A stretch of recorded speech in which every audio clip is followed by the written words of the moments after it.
દર્શન કરી અને ભગવાન રણછોડરાયની પૂજા કરજે. એ રણછોડરાય તારી પૂજા જરૂર માન્ય રાખશે અને ઓખાને આ વિદાય કરવાની વેળ આવી છે. આ એક પ્રસંગ છે, એ મંગળ પ્રસંગે છે અને કરુણ પ્રસંગે. આ બાપની ઘરે એક દીકરી નાનપણથી 20 વર્ષ સુધી મોટી થાય અને જે આંગણામાં નાનપણમાં રમતી હોય, ગીતોને ટેકા થઈ ગઈ દે હાલતી હોય, બાપને જોવે. આ જગતમાં પ્રેમ ઘણા છે. મા બાપનો મા અને દીકરાનો પ્રેમ છે, મા અને દીકરીનો પ્રેમ છે, ભાઈ બહેનનો પ્રેમ છે. આ બધા જ પ્રેમ છે, પણ એ બધા જ પ્રેમની અંદર કંઈ ને કંઈ સ્વાદ છુપાયેલો છે. પણ એક પ્રેમ એવો છે જગતનો, બાપ દીકરીનો પ્રેમ, એમાં કોઈ સ્વાર્થ નહીં. અને જગતમાં બાપને જો કંઈ પણ વાલામાં વાલી વસ્તુ હોય ને એને દીકરી. બાપને દીકરી જેટલી વાલી છે ને એટલું કોઈ એને વાલું છે જ. પછી આનો ભલે પુત્ર હોય, ઘરના પત્ની ભલે હોય, પણ દીકરી ઉપર જે બાપને ભાવ છે એ ભાવ અમૂલ્ય ભાવ છે. અને દીકરી પણ બાપને માટે એક ખૂબ જ એવું એક પાત્ર છે કે બાપ ગમે ના કામે ગયો પણ દીકરી આવીને 2 શબ્દ બોલે, બાપનો દીકરો તમારી ઘેરે દીવો કરે છે, એક ઘેરે જ દીવો કરે, પણ દીકરી 2 ઘેરે દીવા કરે, 2 ગુણ દીકરી. એ દીકરી જ્યારે 20 વર્ષ સુધી પોતાના ઘરે રહી હોય, લગ્ન થાય અને વિદાયનો જ્યારે સમય આવે ત્યારે બાપને જે દુઃખ થાય ને એવું દુઃખ બીજા કોઈ નથી.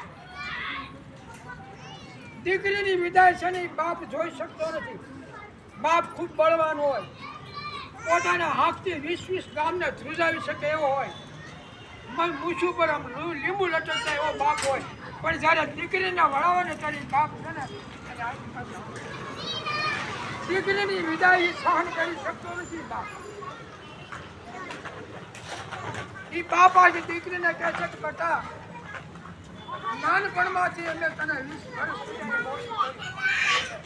અમે તારી બધી જ જરૂરિયાત પૂરી કરીએ છીએ, પણ છતાં કોઈ જરૂરિયાત જો પૂરી ન કરી હોય ને તો અમને તું માફ કરજે.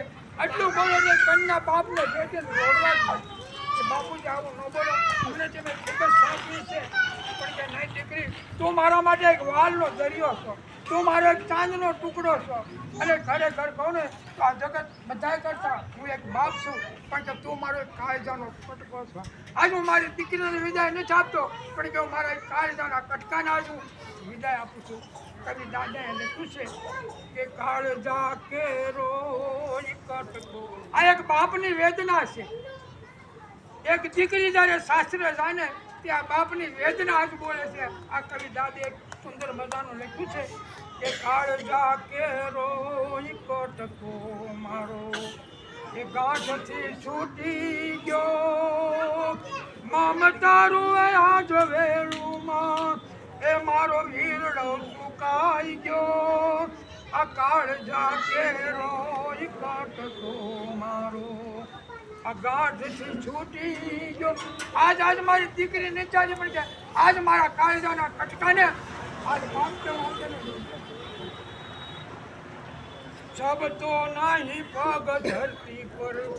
એને કોઈ દિવસ ઘરે ધીમા હાલતા શીખી જ નથી. આ તો સાસરે જાય એટલે મા બેને શીખણ આપે કે દીકરી ધીરે ધીરે ચાલવું આપો, પણ જ્યારે પિતાની ઘરે રહ્યો ને એને કોઈ દિવસ ધીમે ચાલતા શીખી જ નથી. એ સબ તો નહીં પગ ધરતી પર. આજ જ્યારે એને વિદાય આપે છે ત્યારે દીકરીનો પગ એના ઘરે આમ થીજી ગયો છે, ઊંચો થતો નથી. સબ તો નહીં ધરતી પર આજ ક્યાં થંભી ગયો, એ ડુંગરા જેવું ઉમર લાગ્યું. આજ એના ઘરનો ઉમર એને છે ને ડુંગરા જેવો લાગ્યો. એ માંડ માંડ ઓળંગીઓ કાળજા કેરો એ કટકો મારો આ ગાંઠથી તૂટી ગયો. આ મમતારું આજ વેળુમાં એ મારો હીરલો ખોવાઈ ગયો. એ કાળજા કેરો કટકો મારો આ ગાંઠથી છૂટી ગયો. પોતાના પિતાની ઘરે રહે ને એટલે થોડોક અંબોડો વાળા પર છૂટી જાય તો કોઈ ચિંતા ન હોય, કારણ કે મારા બાપનું ઘર છે, પાછળ બીજે જવાનું હોય. તેના બધા બંધન એના નડે છે. બાંધતી નહીં અંભોળો માથે એ જોઈને છૂટી ગયો. પણ બાપ કહે છે કે આજે મારી દીકરીને શું થયું કે રાહુ બનીને ઘૂંઘાટડો મારા. આ મારી ચાંદ જેવી દીકરી છે અને રાહુ બનીને ઘૂંઘટડો, રાહુ બનીને એ ઘૂંઘટડો મારા એ ચાંદને ગળી ગયો. આ કાળજા કેરો કટકો મારો આ ગાંઠથી છૂટી ગયો. મમતારું આજ વેળુમાં એ મારો વીરડો સુકાઈ ગયો. કાળજા કેરો કટકો મારો ગાંઠથી છૂટી ગયો. એ નાની દીકરીની માને હારે કપડા ધોવા પહેલા નર્મદા જાય બહાર કપડા ધોવા. હવે જ્યાં ઘરે કપડા ધોતી એ આંબો પીપળની ડાળ છે ને બોલાવે છે. આંબલા પીપળની ડાળ બોલાવે. જાણી રાજી પછાડથી દીકરીને બોલાવશે તું આયા એક વાર સમુજો. આ ધૂબકા દેતી નીચ ધરામાં, આ ધરામાં તું ધૂબકા દંડ ખોટી છે. આ ધૂબકા દેતી એ નીચ ધરામાં એ એનો આરો અણોહરો. આ કાળજા કેરો કટકો મારો આ ગાંઠથી છૂટી ગયો. મમતારું આજ વેળુમાં એ મારો વીરડો સુકાઈ ગયો. કાળજા કેરો કટકો મારો ગાંઠથી છૂટી ગયો. બાપ દીકરીને થોડાક સુધી વળાવા ગયો પણ એ ક્યાંક ડગલું અને હો ગાવનું થયું. ડગલે ડગલે મારો ગયાને એની દીકરી વિદાય થયા કે પછી એ બાપનું હૃદય એકદમ ભરાઈ ગયું કે એ ક્યાંક ડગલું મારા માટે હો ગાવનું. ડગલે ડગલે મારા ગયાનો આ સો ગાવનો થયો. આ ઢાળથી હેઠી ઉતરી બેની વેલડું સાચું તો પિતા જોયા છે. આંખમાંથી અશ્રુની ધારાઓ થાય છે. આજ મારી દીકરી જાય છે ક્યારે મળે મને ખબર નહીં પણ ઢાળ આવ્યો વેલડું આમ ઢાળમાં ઉતરી ગયું દેખાતું બંધ થઈ ગયું એટલે એમ થયું કે આજ મારો સૂરજ છે હાથી. એ ઢાળથી હેઠી ઉતરી બેની એ મારો સૂરજ આથમી ગયો. આ કાળજા કેરો કટકો ગાંઠથી છૂટી ગયો. છેલ્લે કવિએ લખ્યું છે કે આ લૂંટાઈ ગયો મારો લાડ ખજાનો. આજ બાપ કહે છે કે મારા લાડનો જે ખજાનો હતો આ દીકરી છે મારો લાડનો ખજાનો હતો.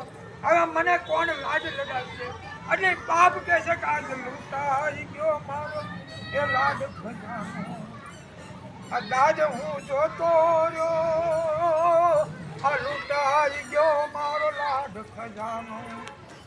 આ દાદ હું જોતો રહ્યો. જાન ગઈ નિજ ધામમાં મારો, જાન ગઈ નિજ ધામમાં મારો આ સુનો માંડવડો. આ કાળજા કેરો કટકો મારો આ ગાંઠથી છૂટી ગયો. આ મમતારું આગ વેળુમાં એ મારો હીરો ખોવાઈ ગયો. આ કાળજા કેરો કટકો મારો. આ પિતાએ પોતાની દીકરીને વિદાય તો આપી કારણ કે આજ મારો કાળજાનો કટકાનો વિદાય આપું છું. અને આ બાજુ એક વખત આ પાર્વતીજીના જ્યારે લગ્ન થયા ત્યારે હિમાચલની પત્ની નેના છે એને તો વિધાતાને ઠપકાર થતો. એ વિધાતાને કહે છે કે વિધાતા આ જગતમાં અત્યારે નારીનું સર્જન શા માટે કર્યું? નારી સૃજી જગમાહી પરાધીન સપને સુખ નાહી. નારી સૃજી જગમાહી. નાના વિધાતાને ઠપકા વળે કે વિધાતા કે આ જગતમાં નારીનું સર્જન શા માટે? પરાધીન સપને સુખ નાહી. સ્ત્રીને પરાધીન કોઈને આધીન જીવનમાં જન્મ થાય કે માવતરના આધીન, મોટી થાય કે પતિના આધીન, પછી બાળ બચ્ચા થાય કે છોકરાના આધીન. પુરુષ સ્ત્રી છે એ કોઈ દિવસ સ્વતંત્ર રહી જ નથી, પરાધીન. પરાધીન હોય ને તો કોઈને સ્વપ્નમાં સુખ ન હોય. અમને તમે પરાધીન બનાવી